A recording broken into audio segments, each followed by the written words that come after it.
My name is Lisa, and at 29 years old, I work in the creative department of a gaming company based in Boston. To an outsider, my life might appear seamless and fulfilling, however, the truth is more complex due to my challenging family dynamics. About a year ago, my father's employer went bankrupt suddenly, forcing me to move back to my hometown and live with my parents and my sister, Olivia. Since then, our household has relied heavily on my income. One evening, as we were discussing dinner plans, my mother mentioned that Olivia wanted pork steaks. The following night, I sighed internally before responding, "Oh, and we're running low on our food budget. We can't afford pork loin.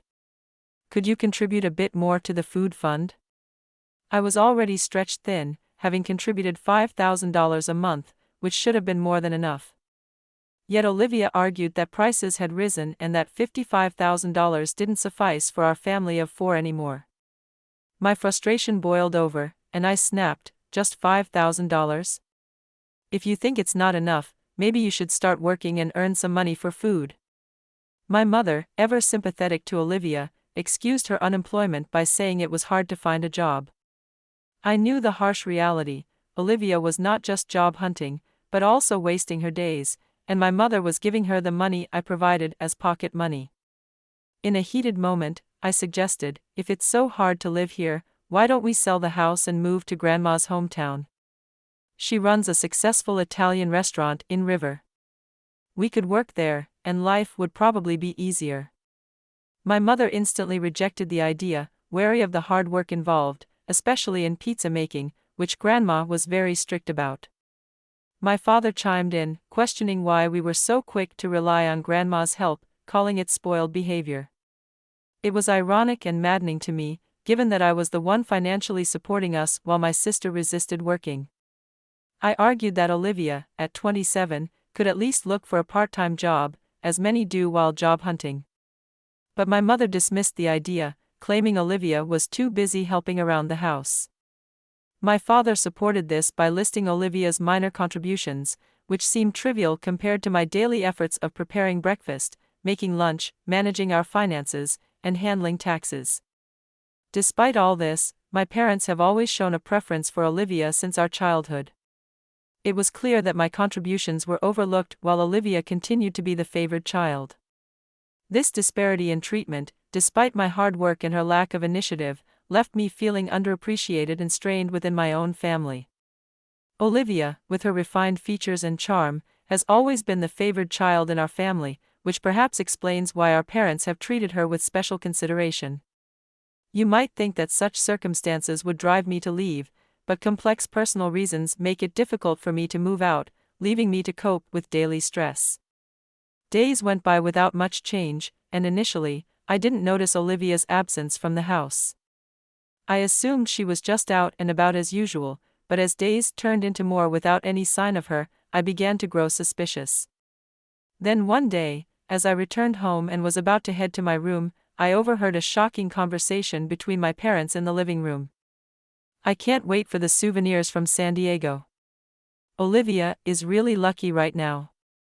She must be relaxing on the beautiful beaches of San Diego and enjoying meals at delicious restaurants," my mother gushed. "I want to go to San Diego too. Maybe we should plan a trip together next time." Confused and astounded, I couldn't help but interrupt, "Wait, what are you both talking about? Olivia is in San Diego right now?" Their puzzled expressions matched their response. "Yes, that's right." Struggling to keep up with this unforeseen revelation, I questioned, "But how can she afford the trip? She doesn't even work." "Actually, she won in a sweepstakes," my father explained. Though surprised, I decided to accept that explanation for the moment. However, the next day while I was at work, I received an unexpected call from a credit card company I rarely use. They informed me of high charges over the past 4 days, amounting to $90,000. I was stunned. I had no memory of making such transactions. Immediately, I suspected Olivia was behind this. Despite winning the hotel stay and flight tickets, she must have needed funds for her other expenses in San Diego. Determined to uncover the truth, I contacted her. "Olivia, What are you doing? Explain yourself. Oh, I'm surprised you called, sis. I thought you were expecting souvenirs, she joked. Cut the jokes. You've been using my credit card without my permission, haven't you? I demanded. She replied nonchalantly, oh, did you notice? It was just an oversight. Furious, I retorted, what are you thinking? Using someone else's credit card fraudulently is a crime. It might be a problem if it were someone else's, but it's different among family members, she said, unbothered. Really? You spent $90,000 in just 4 days on this free trip, excluding airfare and accommodation? I had to pay for tourist activities, luxury dining, branded shopping, and transportation. Before I knew it, the expenses had far exceeded $90,000. Why are you so angry? I used the card because it was about to expire. That's why, sis. I'll leave the payment to you, she cheerfully said before hanging up. This incident was so sudden and bewildering that I was left utterly speechless. Following that, she kept contacting me, but I was too overwhelmed to respond, trying to process the audacity of her actions and the apparent normalcy with which our parents accepted them. This deep-seated favoritism and disregard for my boundaries made it painfully clear that the disparity in how we were treated was profound and ingrained, making my daily life even more taxing. I decided not to respond at all to Olivia's provocations. Eventually, she left a message on my answering machine that, despite its frustrating content, made me laugh. Ah, it seems I've gone and done it. I'm truly foolish, she said. That evening when I returned home, my parents were quick to confront me. Welcome back. How can you be so indifferent? Olivia is in a tough spot because you stopped the card, they exclaimed. Well, my card was misused, so of course, I stopped it, I replied coolly. As soon as I got a call from the credit card company about unrecognized transactions, I blocked the card. This action had caught Olivia off guard. She panicked and lashed out at me. Since I consistently avoided responding, she eventually turned to our parents for help. Your sister is in trouble abroad, and you're not going to do anything, they continued. Just because we're family, it doesn't mean it's okay for her to casually use my card to rack up $90,000 in charges. That's not something to be indifferent about. How cold can you be? They criticized. She intended to buy souvenirs for us with that card. What's the problem with that? You're both unbelievable. I retorted, frustration mounting. How can you come to such a conclusion? Can't you think normally? She's not thinking of us, she's just having fun at my expense. Can you still say that after hearing this message? At that moment, I pulled out my smartphone and played the message Olivia had left. Make the card usable, you miser. Our parents' cards are already maxed out and can't be used. Being so stingy about giving me pocket money for a trip. How useless can they be? Hearing Olivia's angry voice, my parents' initial anger quickly faded, and they hurried to their room to check the status of their credit cards. A few minutes later, I heard screams of panic. When I went to see what was happening, their faces were flushed with intense anger. I can't believe Olivia used my card without permission after all the nice things I've done for her. She even took the bank book and cards, my father exclaimed, shocked by the betrayal. Oh, wasn't that supposed to be a kind act by Olivia buying souvenirs for us? You said she was trying to have fun for us, right? I retorted coldly. Yes, that's right. But our money is still safe, right? My parents muttered ambiguously. Seeing my parents' attitudes flip once they realized their assets were safe, I couldn't hide my disappointment. Then why don't you increase the card limit and expedite the repayment so she can use it again? Why don't you let the kind Olivia who tried to buy souvenirs for you have it? That's not possible because we have no savings left. What will we do? Olivia is in trouble without being able to eat or drink, my father suddenly pleaded with me. Lisa, we will start anew. We vow to keep supporting this family together, so please help Olivia, he implored. What are you talking about? Does everyone even include me? I said mockingly, moved by my father's plea but skeptical of their sudden change of heart. It's a bit late for apologies now, I concluded, my words heavy with irony as I processed the chaotic turn of events and the clear favoritism still at play. As my mother earnestly pleaded with me, her words tinged with regret, she promised, "I will change my ways. I swear to do my best to support everyone from now on. I will do no wrong to you or to her." Despite their seemingly genuine words, I couldn't help but laugh quietly at the absurdity of the sudden turnaround. As they went off to check their room, I pondered my next move. In my hand, I held a credit card I had found still valid and untouched. "Why don't you give this card to Olivia and enjoy a family trip as well?" I suggested somewhat mischievously. My parents were overjoyed by the idea and immediately got in touch with my sister as they excitedly prepared for their trip. I reserved their flights to San Diego online, a smile playing on my lips. Days later, as my family returned from San Diego, Olivia greeted me unusually warmly. "Big sis, thank you for letting us enjoy San Diego. Oh, it's rare for you to come pick us up. Are you expecting a souvenir?" Her tone was light, almost mocking. Unfortunately, I didn't buy anything. It seemed they had enjoyed their trip thoroughly but had quickly forgotten their recent promises of gratitude and change. Watching their carefree demeanor confirmed my resolve for the plan I had been carefully preparing. I couldn't contain my excitement, I said cryptically. "It seems like you had a lot of fun. Was that the last big moment of your life?" "What do you mean by last?" she asked, puzzled. "Actually, I've decided to sell the house on a whim.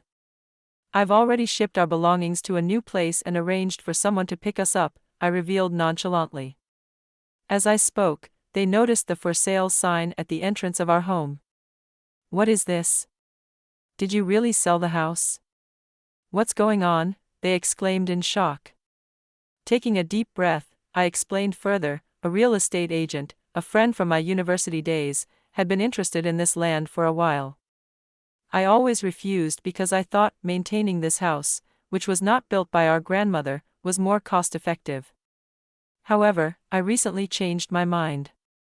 I realized that by selling this house and starting to live alone again, I could gain both financial and mental freedom. Selling it on your own is illegal. This house belongs to Dad. There's no way you could do anything about it, my parents protested vehemently.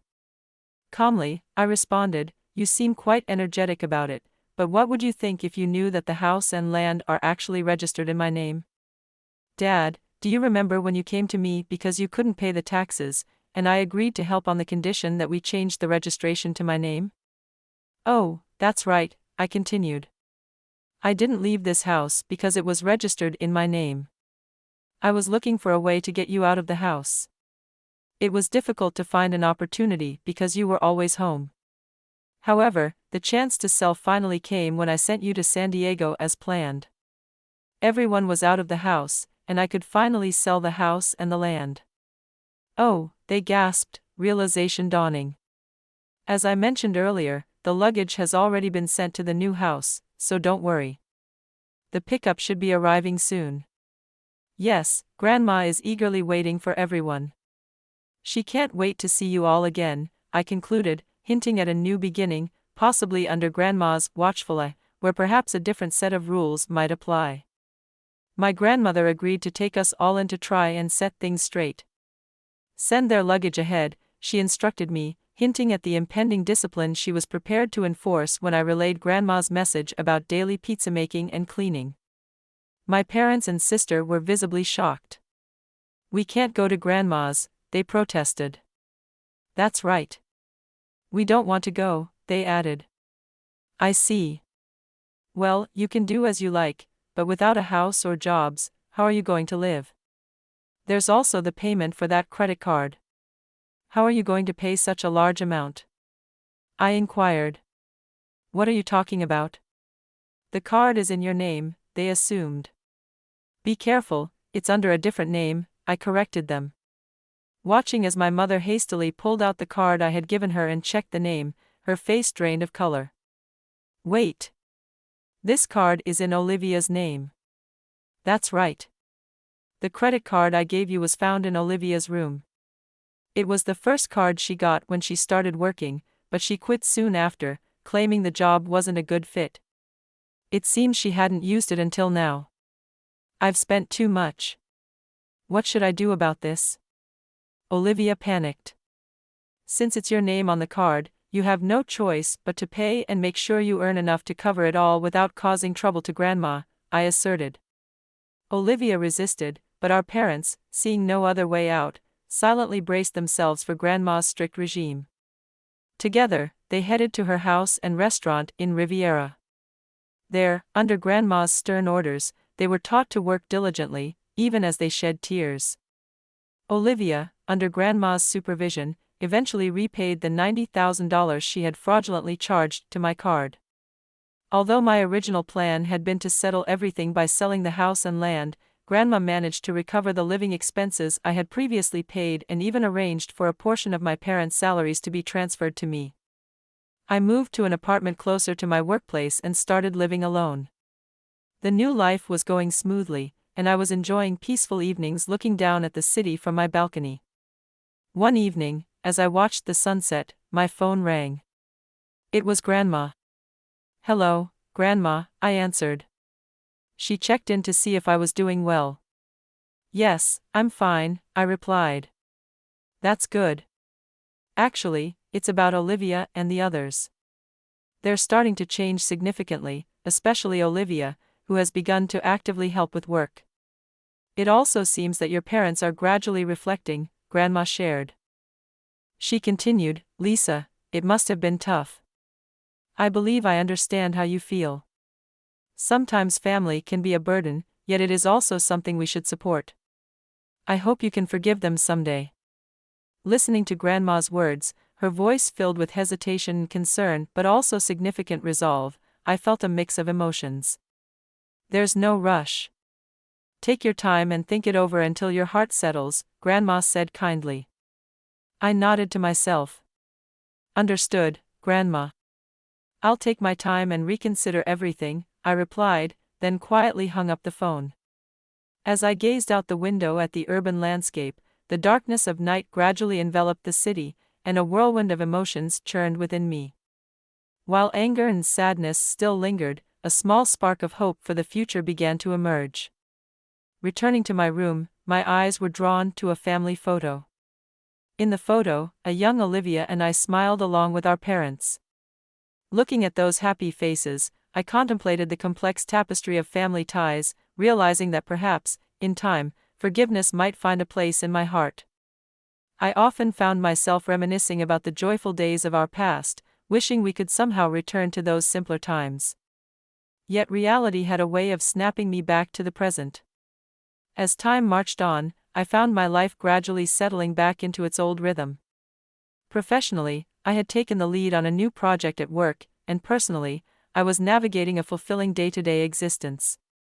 One evening, after wrapping up the day's tasks, my cell phone rang with an unknown number flashing on the screen. Hesitating slightly, I answered. "Hello, this is Lisa." "It's me, Olivia," came a voice, markedly different from the confident, almost arrogant tone of the past. Now it was soft and seemed unstable. Surprised, I couldn't help but respond, "Olivia, what's wrong? Did something happen? Sorry for calling out of the blue. Actually, I want to meet you in person." "I want to talk to you," Olivia said quietly, her voice carrying a humility and a sense of growth that I had never expected from her. "Why do you want to meet?" I asked, my voice low, bracing myself for her response. Olivia's voice, though trembling, was calm and sincere, a clear indication of her growth. "Big sis, I want to apologize from the bottom of my heart. I felt that a phone call wouldn't sufficiently convey my feelings, so I want to meet you in person to truly and earnestly apologize," she explained. Her words were sincere, and without interrupting, I listened quietly. "If you feel it's difficult to meet me, that's okay too. Your feelings are what matter most to me," Olivia continued. After a moment of silence, I finally spoke. "All right, if that's the case, let's meet next Saturday at 3 p.m. at the cafe in front of the station." Really? That makes me so happy. Thank you, big sis. Olivia's voice held a note of relief. After hanging up the phone, I took a deep breath, sorting through my emotions. Despite questioning whether the decision to meet was the right one, I harbored a hope that perhaps this meeting might change something. On the day of our meeting, I arrived at the designated cafe earlier than planned. As I waited, my heart raced, and my chest tightened with a mix of anxiety and anticipation. As the clock's hands crept past the agreed time, the cafe door opened slowly, and Olivia appeared. She looked different, her expression was simple yet earnest, her face free of makeup, and her attire modest. Most notably, her eyes conveyed a resolute change. She approached my table slowly and began to apologize quietly. "Big sis, I am truly, truly sorry." At that moment, I could physically sense her change and found myself momentarily unsure how to respond. "Olivia," I began, and she continued, her words interspersed with tears. "While working at Grandma's house for the first time, I realized how much I had relied on you and taken you for granted. I finally understood how hard it has been for you, always suppressing your own desires to support us." With tears streaming down her face, Olivia reflected on her past actions and offered heartfelt apologies repeatedly. She detailed how much she had relied on me in the past and the lessons she learned while staying at our grandmother's house. Her story revealed many insights about her relationships with our parents and her newfound self-awareness. I just sat quietly, listening to her words. Each word seemed to dissolve the long-held anger and sadness in my heart. As her story progressed, I could feel the heavy emotions inside me gradually lighten. "Thank you, Olivia. I've fully taken your feelings to heart," I said afterward. We talked about various topics for several hours, engaging in an open dialogue about recent events in our lives. Each of us sharing and reconnecting in ways we hadn't for a long time. As we navigated the conversation about the challenges we were currently facing, I realized that this meeting was becoming a crucial step in mending the fractures in our relationship. When it was time to part, Olivia handed me an envelope with a sense of gratitude. Inside, there was money she had earned by working diligently at our grandmother's house. "This is just the beginning, but I will do everything I can," she said earnestly. As I took the envelope, I could feel her sincerity and the significant personal growth she had achieved. It warmed my heart to see her taking such responsible steps forward. Months later, I found myself visiting my grandmother's house again, where I reunited with my parents. During this visit, they offered me their sincere apologies, and it was evident they had experienced personal growth similar to Olivia's. That evening, we shared a meal together as a family for the first time in a long while, and I felt the genuine warmth of family once again. While I might not have been ready to forgive everything immediately, witnessing my family's genuine efforts to improve gave me hope for the future. Before I left, my grandmother shared some profound words that resonated deeply with me. "Lisa, you have certainly become strong, but as important as that strength is, the kindness you continue to hold is the most important thing," she advised. Her words, full of wisdom and love, moved me deeply, and as she hugged me, I couldn't hold back my tears. I left feeling like this might be the start of a new chapter in my relationship with my family. The weight on my heart was gradually lifting, replaced by a budding hope that perhaps we could continue to heal and grow together. This thought brought a quiet sense of peace and anticipation of what was yet to come.